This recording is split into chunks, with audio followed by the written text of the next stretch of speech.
Tonight, we are clocking in for the strangest shift in history.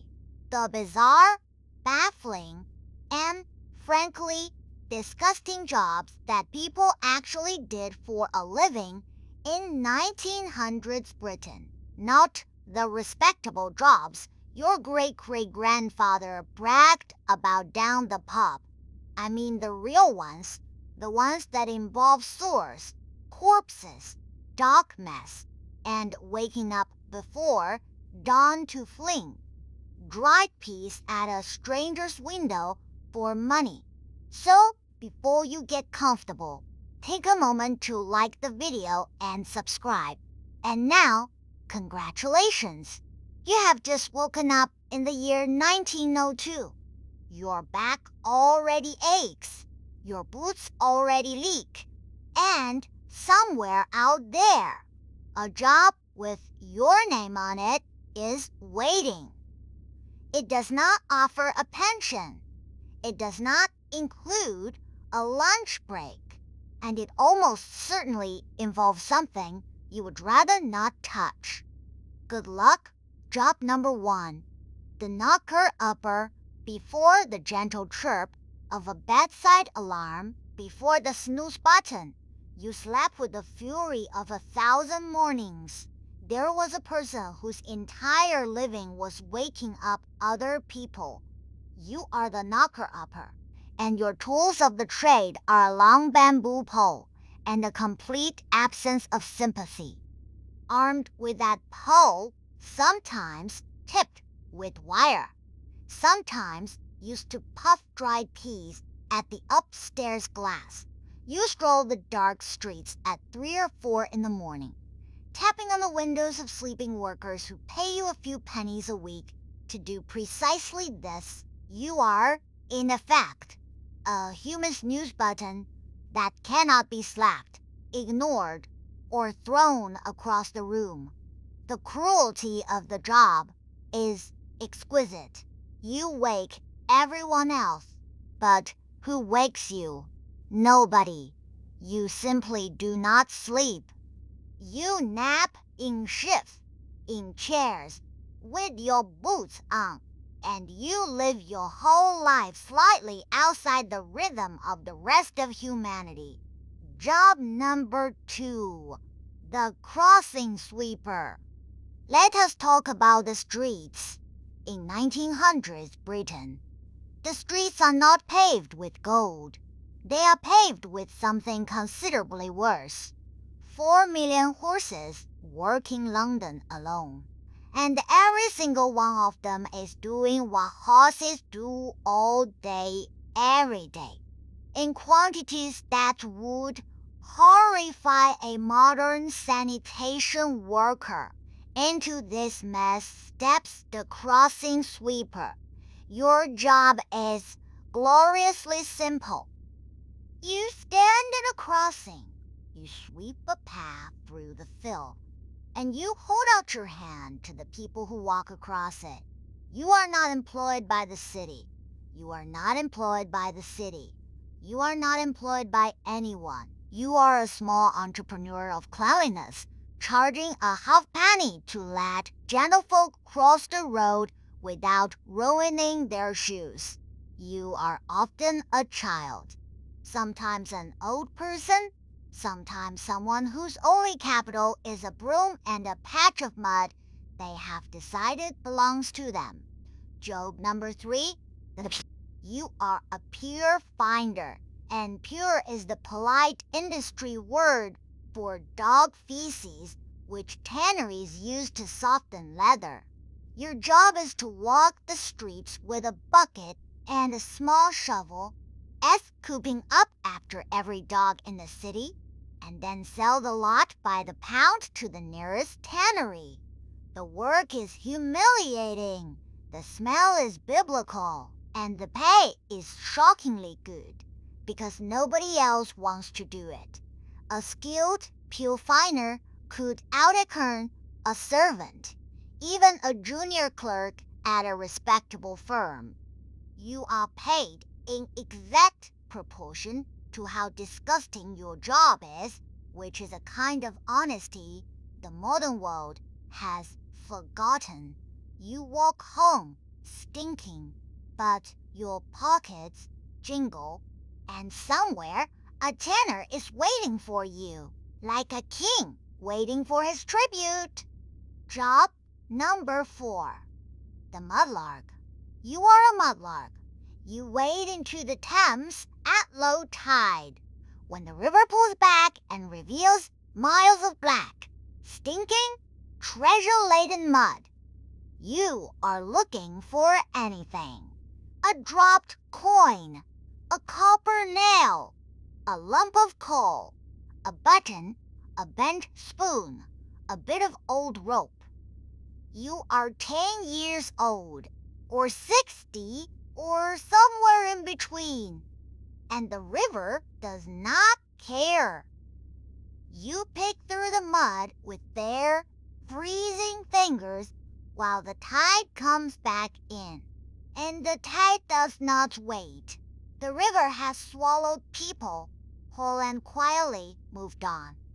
You learn to read the water like a farmer reads the sky, and you learn that the best finds are always just a little further out, where the mud is deeper and the danger is sharper.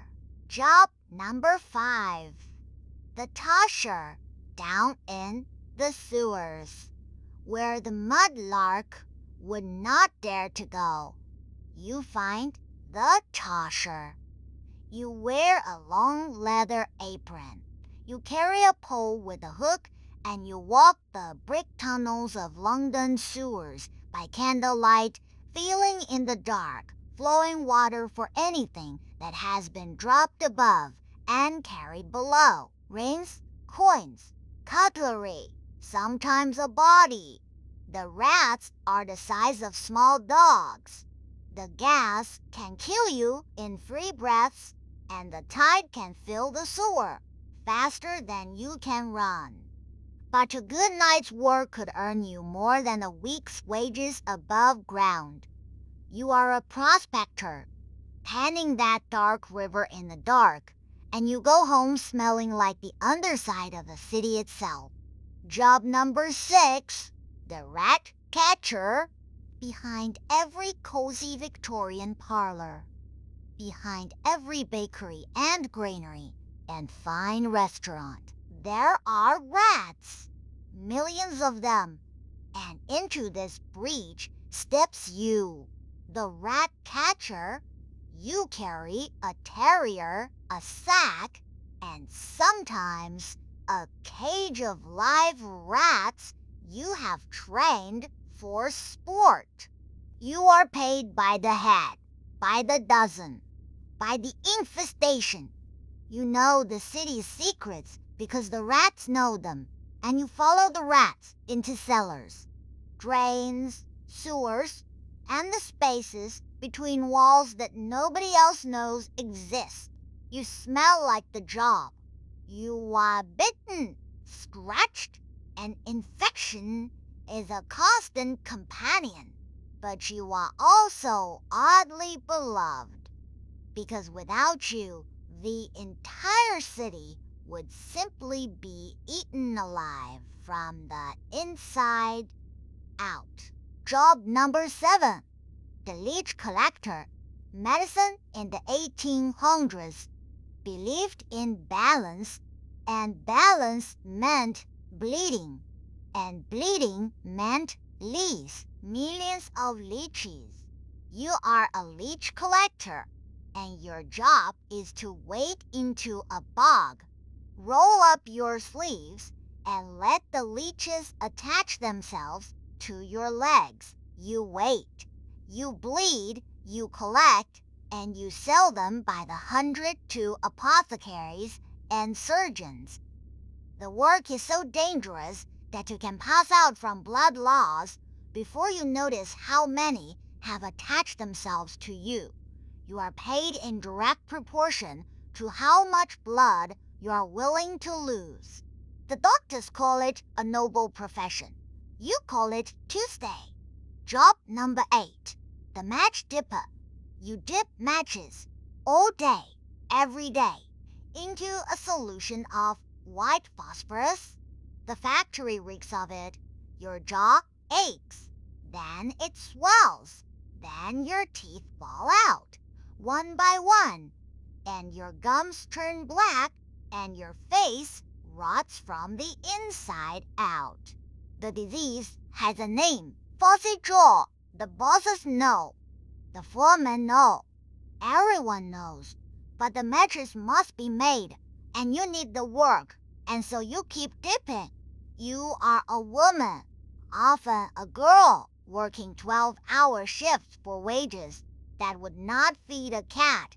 You will die, slowly, in agony, and the factory will simply hire the next girl in line. This is the cost of a box of matches, 2 pence a dozen. Job number 9, the funeral mute. You are a funeral mute, and your job is to stand outside the house of the deceased, dressed entirely in black, looking absolutely devastated, for hours at a time, in silence, for a few coins. Your hired grief. You are a walking advertisement for the seriousness of the occasion. The richer the funeral, the more mutes line the street. You do not speak. You do not smile. You do not lean on the wall or scratch your nose. You simply stand and grieve. Professionally, on behalf of a family that may or may not have loved the person who has just died. It is a strange job, performed in strange clothes, for strange money, and nobody ever asks you how you feel about it. Job number 10, the sin eater. And now we come to the strangest job of all. When someone dies, and the family fears their soul is burdened with sin, they call you. You are the sin eater. You sit by the corpse, and a piece of bread is placed on its chest. You eat the bread. You drink the ale, and in doing so, you take the dead person's sins into your own soul, so they may enter heaven clean. You are paid a few pennies for this service, and you are otherwise shunned by the entire village. Nobody will sit with you. Nobody will share a meal with you. Nobody wants to be near the person who is carrying the sins of half the county. You live alone. You die alone. And when you die, someone else will have to eat your sins because you have accumulated far more than your share. And so, tonight, as you drift off in your warm bed with your alarm clock that asks for no wages and your refrigerator humming softly in the kitchen, maybe spare a quiet thought for them, the knocker-uppers and the mudlarks, the lamplighters and the leech collectors, the nameless people whose strange little jobs simply vanished when the world moved on, taking them with it, because history is gross, and it is hard, and it is often absurd. But it is also proof that people will endure almost anything and find something to laugh about while they do